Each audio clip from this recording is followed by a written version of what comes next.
Hello friends, welcome to P Kalika maths. आज की इस वीडियो में हम बात करें स्टेटमेंट ऑफ पर्पस के बारे में। ठीक है, यहाँ पे जो मैंने पीडीएफ डिस्प्ले किया हुआ है, इसमें हम डिस्कस कर रहे हैं statement of purpose, that is जिसको हम लोग शॉर्ट में एसओपी बोलते हैं। ये जो गाइडलाइन यहाँ पे मैं शो कर रहा हूँ, ये गाइडलाइन प्रोफेसर एंथोनी ओ ओकबी द्वारा प्रिपेयर किया गया, जो एमआईटी के प्रोफेसर हैं। और इसमें उन सारे पॉइंट्स को मेंशन किया गया है कि आपको क्या क्या जरूरत है एक एसओपी प्रिपेयर करने के लिए।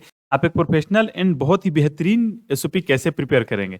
मतलब एसओपी का काम मोस्टली आपको पीएचडी एडमिशन में काम पड़ता है, या प्रोजेक्ट वगैरह के लिए आप अप्लाई करते हैं। तो आप समझिए कि एसओपी इतना इंपॉर्टेंट होता है, इतना इंपॉर्टेंट होता है कि इसके बेस पे ये डिसाइड किया जा सकता है कि आपका उस प्रोग्राम में या फिर उस इंस्टीट्यूशन में या जहां भी आप अप्लाई कर रहे हैं जिसमें एसओपी मांगा गया है, उसमें एडमिशन लिया जाए या ना लिया जाए, या फिर आपका नाम इंटरव्यू के लिए सजेस्ट किया जाए या ना किया जाए। कई बार तो होता है कि आपका एडमिशन के टाइम ही आप लिस्ट से आपका नाम बाहर कर दिया जाता है, तो इंटरव्यू के लेटर भी बहुतों को नहीं आता है। तो ये उसमें बहुत इंपॉर्टेंट रोल प्ले करता है।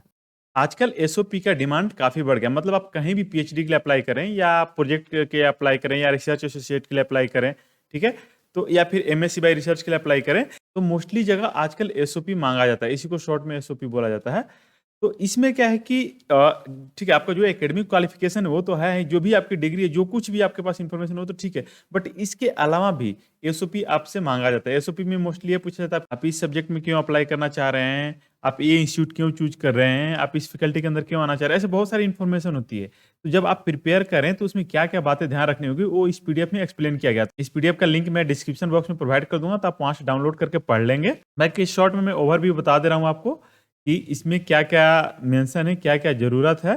ठीक है, आप कैसे प्रिपेयर करेंगे, क्या प्लान करेंगे, क्या ज़रूरत होगी। मतलब जैसे आप एसओपी प्रिपेयर करेंगे तो क्या सोचेंगे, मतलब कि क्या क्या आपको चाहिए। ठीक है, यहाँ पे फर्स्ट स्टेज में दिया हुआ है डू योर होमवर्क। ठीक है, मतलब आपको कुछ वर्क करना होगा, जैसे फैकल्टी का इन्फॉर्मेशन कलेक्ट करना। जहां भी अप्लाई कर रहे हैं तो पहले वहां पे देखना होगा कि आप जो भी आपका एरिया ऑफ इंटरेस्ट होगा, मतलब जैसे आप किसी न किसी प्रोग्राम के लिए या इंस्टीट्यूशन के लिए अप्लाई कर रहे होंगे, तो फॉर एग्जांपल मान लीजिए कि आप किसी आईआईटी में या किसी इंस्टीट्यूशन में आप अप्लाई कर रहे हैं किसी पार्टिकुलर सब्जेक्ट, मान लीजिए क्रिप्टोग्राफी के लिए। ठीक है, तो उस सब्जेक्ट में वहां पे कोई फैकल्टी है या नहीं है, ये चीज़ देखने के लिए आप उस इंस्टीट्यूट का वेबसाइट विजिट करेंगे। ठीक है, या जो भी ऑर्गेनाइजेशन है, ठीक है, या फिर जो भी ब्रोशर बुकलेट ये सब उस प्रोग्राम के रिगार्डिंग है वो देखेंगे। फिर वहाँ पे देखेंगे उस प्रोग्राम से रिलेटेड कोई फैकल्टी है कि नहीं है। ठीक है, अगर कोई फैकल्टी मिलता है तो फिर आप देखेंगे उसका रिसर्च इंटरेस्ट क्या क्या है। जैसे क्रिप्टोग्राफी का दिया मैं, तो क्रिप्टोग्राफी में भी सब टॉपिक्स बहुत सारे हैं। उस क्रिप्टोग्राफी के अंदर उस फैकल्टी का रिसर्च एरिया टॉपिक क्या है। ठीक है, आप प्रोफाइल विजिट करके फैकल्टी के बारे में जान जाएंगे। फिर उनका पब्लिकेशन देखेंगे कि कहाँ कहाँ पब्लिकेशन है, कैसा पब्लिकेशन है, क्या पेपर है उनका। अब वो पेपर आप, जैसे मैंने पहले भी वीडियो बना रखा है कि आप कैसे पेपर डाउनलोड करेंगे पोस्ट पीएचडी एडमिशन और प्री पीएचडी एडमिशन। मीन्स जैसे पेपर की जरूरत पड़ेगी तो उसको मोस्टली पेपर पेड होते हैं, तो मैंने उसमें ट्रिक बता रखा है, तो वीडियो मैं डिस्क्रिप्शन बॉक्स में दे दूंगा और साथ में आई बटन में भी दे दूंगा। तो ये कुछ आपको होमवर्क करना होगा जो फर्स्ट स्टेज में इन्होंने मेंशन किया है। स्टेज 2 के लिए कुछ इन्होंने क्वेश्चन दिया हुआ है कि इन क्वेश्चन के बेस पे आपको आइडिया लग जाएगा कि आपको और क्या क्या चीजें मेंशन करना है। ठीक है, जैसे मैंने शुरू में बोला था कि आप इस इंस्टीट्यूशन को क्यों चूज कर रहे हैं, या इस फील्ड को क्यों चूज कर रहे हैं, इस रिसर्च टॉपिक को क्यों चूज कर रहे हैं। ठीक है, आपका गोल क्या है। आप जैसे यहाँ पे कुछ क्वेश्चंस मेंशन है ना, तो इसके बेस पे आप सोच सकते हैं कि अच्छा ठीक है, आपको क्या क्या चीजें मेंशन करना है। ठीक है, आप कैसे मोटिवेटेड, इसी फील्ड को क्यों करना चाह रहे हैं। ये सारी चीजें आपका स्टेज 2 में इन्होंने मेंशन किया हुआ। नेक्स्ट स्टेज 3 में ये बात करते हैं outline of your statement of purpose. ठीक है, जो आप एसओपी बनाएंगे उसका आउटलाइन क्या होगा। तो यहाँ पे देख सकते हैं कि आपका स्टेज 2 में जैसे कुछ इन्फॉर्मेशन मिल गया, उसके बेस पे आप एक सेंट्रल टॉपिक का लीजिए, या जैसे की पॉइंट का लीजिए, या की टॉपिक का लीजिए। ठीक है, वो आपको पता चल जाएगा। तो इसको जब आप करें तो एक कागज पे लिखते जाइए, बुलेट पॉइंट करके आप पॉइंट करके नोट करते जाइए कि अच्छा ये आप पे इन्फॉर्मेशन कलेक्ट किए हैं। इससे आपको क्या होगा, बाकी के इन्फॉर्मेशन प्रिपेयर करने में हेल्प मिलेगा। और ये नहीं कि बहुत लंबा चौड़ा बनाना है, छोटा 1 से 2 पेज काफी है। तो यहाँ पे आप सेकंड पॉइंट में देख रहे होंगे, सेकंड में भी कुछ इन्फॉर्मेशन मेंशन है जो आपके लिए हेल्पफुल होगा। मतलब आप कैसे इन पॉइंट्स को कलेक्ट करेंगे, तो उसमें एक ही आपको क्या क्या बनाना है, किस पॉइंट पर कॉन्सेंट्रेट करना है।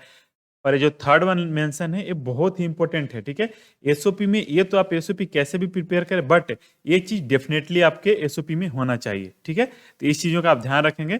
नेक्स्ट वन, ये आप कुछ टॉपिक्स देखिए, ये जो थर्ड स्टेज में मेंशन किया है, समझिए कि यही आपके एसओपी का जान है। ठीक है, जो एसओपी को आपको तगड़ा बनाता है या फिर वीक बनाता है। बहुत सारे लोग क्या करते हैं, फॉर्मेलिटी के लिए कुछ भी उठा के लिख देते हैं, गूगल से कॉपी पेस्ट कर देते हैं। ये तो गलती से भी नहीं करना है, आपको कहीं भी कॉपी पेस्ट नहीं करना है। ठीक है, आप भले ही छोटा सा बनाइए या टू दी पॉइंट बनाइए, बट अपना बनाइए, क्योंकि सबका अपना रिसर्च पर्सपेक्टिव होता है।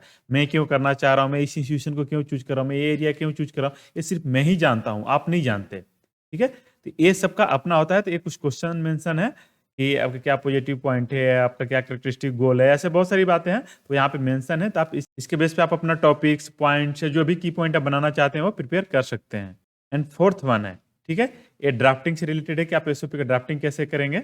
यहाँ पे आपको एसओपी प्रिपेयर करते वक्त कुछ पॉइंट्स का ध्यान रखना है। कभी भी आप लिखें तो उसमें आपकी पॉजिटिवनेस ही झलके, ठीक है? आप जब भी कोई भी एसओपी प्रिपेयर करें तो उसमें ध्यान रखना है कि आपका पॉजिटिव पॉइंट ही झलके, मतलब आपके अंदर पॉजिटिव एनर्जी दिखे, ठीक है? आप कोशिश करें कि कंसाइज वे में अपना इन्फॉर्मेशन प्रोवाइड करें। आप जब भी प्रिपेयर करें तो कोशिश करें कि 2 पैराग्राफ के बीच में एक लाइन भर स्पेस छोड़ दें, ठीक है? और लैंग्वेज को ज़्यादा टेढ़ा ना बनाएं, ठीक है?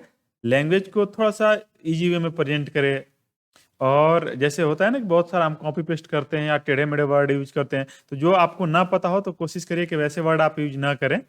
और बार-बार अपने आप को इंट्रोड्यूस करना या बार-बार अपने बारे में बताना, इन सब चीज़ों से आप बचेंगे एसओपी में। ये सब एसओपी का पार्ट नहीं है। तो आप कोशिश करें कि अपने ही बारे में बार-बार ना लिखें अपने एसओपी में। कुछ ये पॉइंट्स हैं, इनको ज़रूर आप ध्यान रखें और ज़्यादा लंबा-चौड़ा नहीं लिखना है, 2-3 पेज में आप इसको कंक्लूड कर दें। क्योंकि देखिए, आप जो प्रोफ़ेसर वहाँ बैठे हैं, ऐसे नहीं है कि उनके पास बहुत सारा टाइम है कि आपका 10 पेज का पढ़ते रहें। तो कोशिश करें कि टू द पॉइंट लिखें।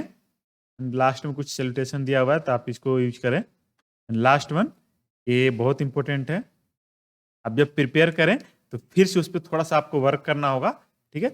इस टाइप से जो आपका बनेगा तो समझिए कि बाकियों के कंपैरिज़न जो इतना वर्क करके नहीं बना रहे हैं, उनसे तो आपका बहुत ही अच्छा बनेगा।